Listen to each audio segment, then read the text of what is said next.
سر پنجاب کی ہی بات کی گئی، پنجاب کے بارے میں یہ کہا گیا ہے کہ اگر اس طرح کا کوئی واقعہ پنجاب میں پیش آ جاتا ہے تو پھر یہاں پر جو گورننگ باڈیز ہیں وہ کس طرح اس پر سٹینڈ لیں گی جو کے پی کے میں نہیں لیا جا رہا ہے؟ افتخار صاحب میں چاہوں گی اس پر آپ روشنی ڈال دیں۔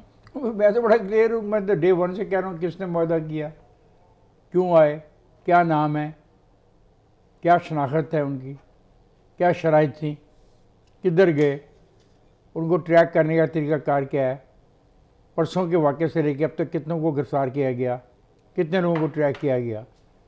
اگر یہ بندہ وہاں پہ 2 دن سے رہتا تھا اور آ رہا تھا جا رہا تھا تو کس کی ذمہ داری تھی؟ سمپل سی بات ہے جی۔ پھر بات وہاں جائے گی جس پہ پھر پھڈا ہو جاتا ہے۔ میں کہتا ہوں ہر وہ شخص جو افغانستان سے روس والی وار کے بعد یہاں آیا ہے اس کو واپس جانا ہوگا، سمپل سی بات ہے۔ اب کہا جاتا ہے کہ جب ہم اس قسم کی بات کرتے ہیں تو ہم ایک خاص لسانی گروہ کے خلاف بات کرتے ہیں، ایسی بات نہیں ہے۔ ہم ان دہشت گردوں کے خلاف بات کرتے ہیں جن کو مدد ملتی ہے، جن کو سپورٹ ملتی ہے۔ اب کوئی وجہ تھی جو ہوا ہے، اس لیے بلائے گئے تھے واپس کہ جاؤ جا کے ہمارے لوگوں کو مارو جا کے۔ تو آج پرائم منسٹر کو بھی خیال آ گیا، بڑا افسوس ہے پرائم منسٹر، آپ پولیٹیکل آدمی ہو، آپ کو سمجھ نہیں آ رہی تھی جس کو وہ معاہدہ ہوا؟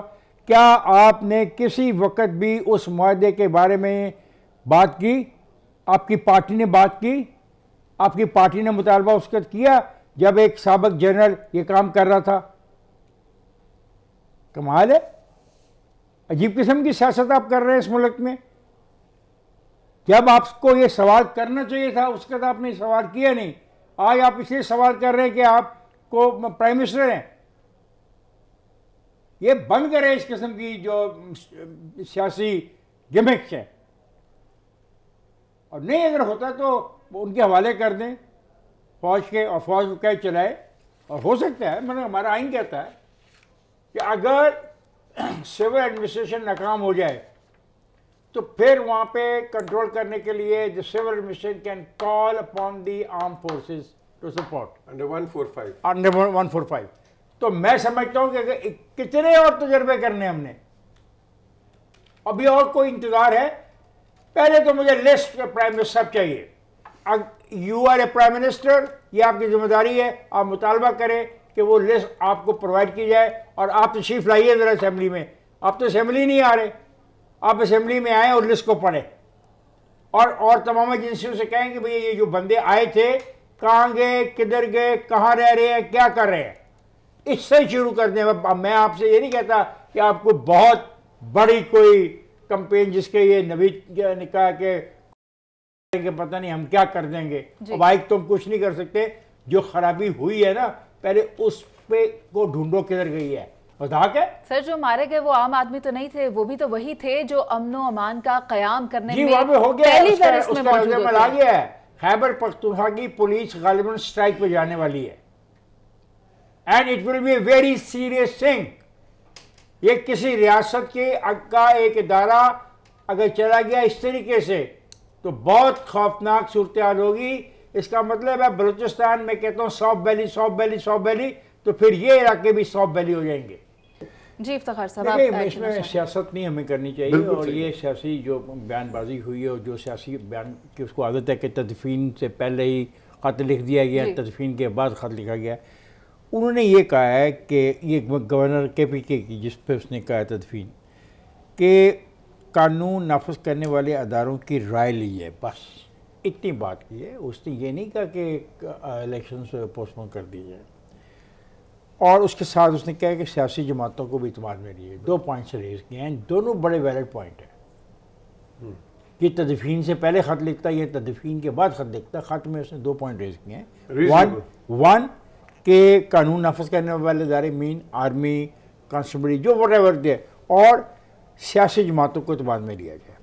پھر اس نے یہ کہا ہے کہ فریقین کو اس لیے اعتماد میں لینا ضروری ہے کہ الیکشن کے اندر کوئی ہنگامہ نہ ایسا ہو جس کے بعد میں کہا جائے کہ شاف و شفاف انتخابات نہیں ہوئے تھے۔ انہوں نے کہا کہ حالیہ دہشت گردی کی صورتحال یہ الارمنگ ہے، اس لیے ہمیں مشاورت کرنے کی ضرورت ہے اداروں سے۔ صاحب دیکھیں، بات سنیں، ہم سارے الیکشن کی یہاں باتیں کر رہے ہیں, پلیز مجھے یہ بتائیں کہ کیا کل الیکشن ہوتے ہیں تو کیا نئی گورنمنٹ آ کے ہمارے سارے مسئلے مسائل ٹھیک کر دے گی؟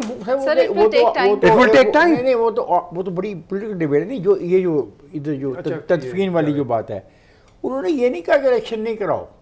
اصل میں افتخار صاحب شک اس لیے ہوا ہے کہ جو وزراء حضرات جس طرح کے بیانات دے رہے ہیں اس وجہ سے معاملات خراب ہو رہے ہیں. درخواست ہے کہ افتخار صاحب اپنی بات پوری کریں. میں نے وزراء کی بات نہیں کر رہا بیٹے, جو پوائنٹ ہے جو اینکر نے سوال ریز کیا ہے اور جو معاملہ زیر بحث ہے جس کے اوپر پاکستان کے ایک رہنما نے تدفین کا لفظ استعمال کیا ہے, ہمیں تو اس پہ دیکھنا نا.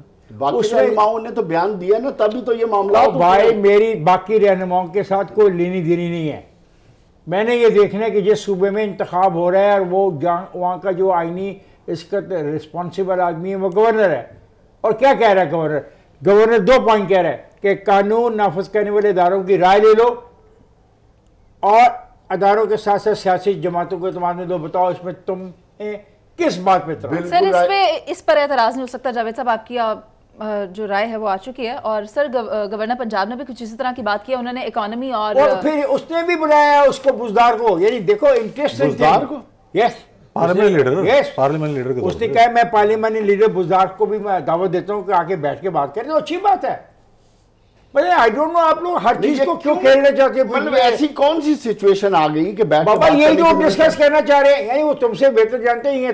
آپ تاریخ دے کر بلا کے بیٹھ جائیں, سارا ماڈل طے ہو جائے گا. اس میں کیا برائی ہے؟ آپ تو ان کو قریب ہی نہیں پھٹکنے دے رہے. تو آپ کو طے بہت پہ بات کر رہے ہیں. اچھا ٹھیک ہے, چھوڑیں تاکہ وہ شک والی بات ہی ختم ہو جائے. بات یہ ہے, دیکھیں میں اس ریکویسٹ کروں گا آج اپنے دوستوں سے, جو سوال ادھر سے آئے وہ ہمیں وہاں تک محدود رہنا چاہیے. بالکل سر, ایسے ہی ہے. اس کا سیاق و سوال تو ہے نا, بات ختم ہو گئی ہے, نو لمٹ ہو جائے گی. افتخار صاحب موروثی سیاست ہونی چاہیے. نو, لیکن پھر وہ سوال آتا ہے, بحث تو وہی ہے کہ وکیل کا بیٹا وکیل ہوتا ہے, کارپینٹر کا بیٹا کارپینٹر ہوتا ہے, ڈاکٹر کا بیٹا ڈاکٹر ہوتا ہے. لیکن کامیاب وہ ہوتا ہے جو اچھا ڈاکٹر ہو, وہ کارپینٹر کامیاب ہوتا ہے جو اچھا کارپینٹر ہو, وہ وکیل کامیاب ہوتا ہے جو اچھا وکیل کام کر سکتا ہو. یہ ایسا مقابلہ نہیں ہے. لیکن جو بات نوید کہہ رہا ہے وہ بڑی امپورٹنٹ ہے. مریم اب ایک ایسی پارٹی کو آرگنائز کرنا چاہ رہی ہے جو پارٹی آنے والے تمام مسائل کو فیس کر سکے. پارٹی کی جو زیادہ تر لیڈرشپ ہے وہ 67-68 کی ایج کی ہے. 67-68 کی ایج کے لوگ اگر سب کے سب الیکٹ بھی ہو جائیں تو they will be 72-73 years old in the next assembly. بات بن نہیں رہی. مقابلہ ان کا ہو رہا ہے ایک یوتھ بلج کے ساتھ جو پاکستان میں اس دوران پیدا ہوا ہے. اب یوتھ کو لے جانے کے لیے, لیڈ کرنے کے لیے انہی میں سے لوگ نکالنے ہیں.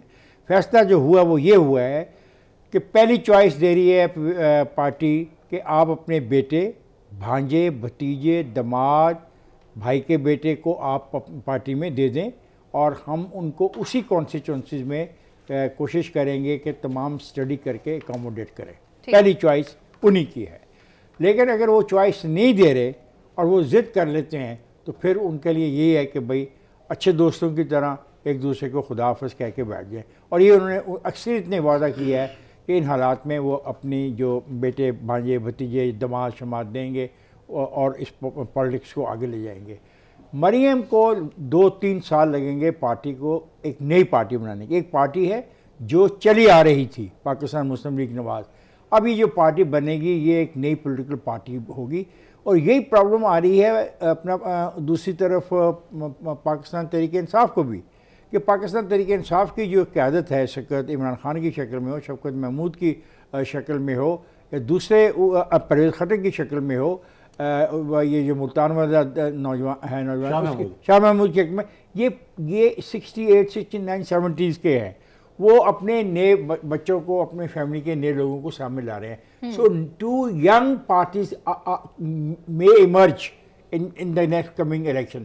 اور یہ بڑی ضرورت ہے پاکستان کی. بڑے مزے کی بات میں یہ بتاؤں, یہ پاکستان کی بھی ضرورت ہے کہ جو لوگ پالیٹکس کریں وہ ینگسٹر ہوں, نوجوان ہوں, پڑھے لکھے ہوں, نئے آئیڈیاز کے ساتھ آئیں۔ افتخار صاحب آپ کی بات تو بہت اچھی ہے، لیکن مجھے 2018 والی چودھری نثار صاحب کی بات ہی یاد آ رہی ہے جس میں کہ انہوں نے کہا تھا کہ اب ہم بچوں کی سرپرستی میں وہ تو پھر اس کا انجام بھی دیکھ رہے ہیں کہ ان کا انجام کیا ہے۔ نہیں دیکھیں جو آپ نے بڑی ایک چونویں بات جو لکھی ہے کاغذوں میں، سر جی جتوئی اور کھر کا کیا انجام ہوا؟ اور آج یقین کریں غلام مصطفیٰ جتوئی، غلام مصطفیٰ کھار اور ممتاز بھٹو جیسے جینیئس کمیٹڈ پارٹی ورکرز نہیں ہوں گے۔ غلام مصطفیٰ جتوئی نے ایم آر ڈی کی تحریک میں سب سے زیادہ قربانیاں دیں، اس کے قبیلے نے، ٹرائب نے وہاں پہ جانی قربانیاں، ایسی بات نہیں ہے۔ لیکن چونکہ بات ہو رہی ہے ایمرجنگ سیاست کی، اور سیاست نے اب ایمرج ہونا ہے۔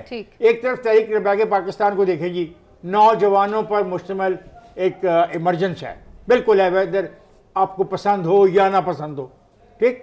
دوسری صرف ایک جملہ، سر وہ جب چاہتے ہیں سوشل میڈیا پہ ٹاپ ٹرینڈ بنا دیتے ہیں، اندازہ لگائیں۔ سر ایولیوشن تو ضروری ہے وقت کے ساتھ، نوجوانوں کو آنا ہے، اور نوجوانوں کو اس جماعت میں اگر یہ جو لیڈرشپ ہے مریم کی شکل میں آئی، اگر یہ کر سکی تو فیوچر از دیئر۔